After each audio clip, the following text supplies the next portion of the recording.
চট্টগ্রাম বন্দরের new mooring container terminal বিদেশি operator DP ওয়ার্ল্ডকে ইজারার প্রক্রিয়া বন্ধের দাবিতে চট্টগ্রাম প্রেস ক্লাব চত্বরে গণ অনশন করছে বন্দর রক্ষা কমিটি।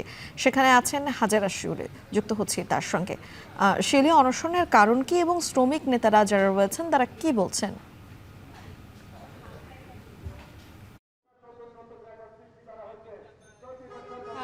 দীর্ঘদিন ধরেই চট্টগ্রাম বন্দরের নিউ মোরিং কন্টেইনার টার্মিনাল এবং সিসিটি টার্মিনালটি বিদেশি অপারেটরকে ইজারা দেওয়ার প্রক্রিয়া বন্ধের দাবিতে আন্দোলন করে আসছে বিভিন্ন রাজনৈতিক দল, পেশাজীবী সংগঠন এবং বন্দরের শ্রমিক কর্মচারী ঐক্য পরিষদ সহ বিভিন্ন সংগঠন।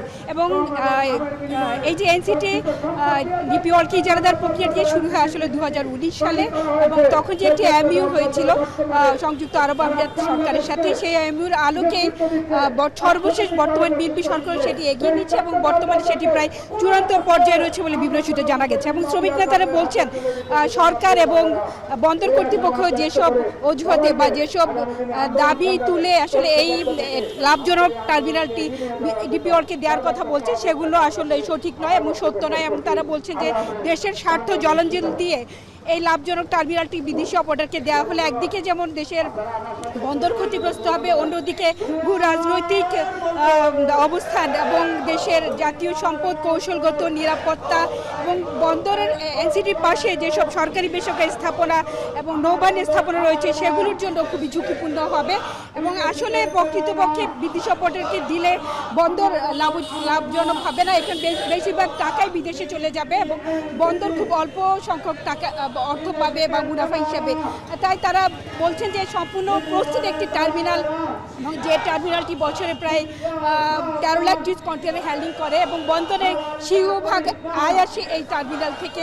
তাই তারা দীর্ঘদিন ধরে এই ইজারা দেওয়ার প্রক্রিয়া বন্ধের দাবি জানিয়ে আসছিলেন। এবং যদি এই প্রক্রিয়া বন্ধ না হয় তাহলে আগামীতে আরও কঠোর কর্মসূচি দেওয়ার তারা ঘোষণা দিচ্ছেন। এবং তারা বলছেন যে আসলে সম্পূর্ণ দেশি বিদেশি শক্তির এই বন্দর উপর নজর পড়েছে এবং আমাদের দেশের বন্দর প্রধান বন্দর মাত্র একটি, তাই অন্যান্য দেশের বন্দরের অজুহাত তুলে বিদেশি অপারেটরকে দেওয়ার কোনো যৌক্তিকতা নেই। এবং এই বন্দরটি নির্মাণে এবং সরঞ্জাম কেনা সহ সব কিছু মিলিয়ে প্রায় 3,000 কোটি টাকা বিনিয়োগ হয়েছে।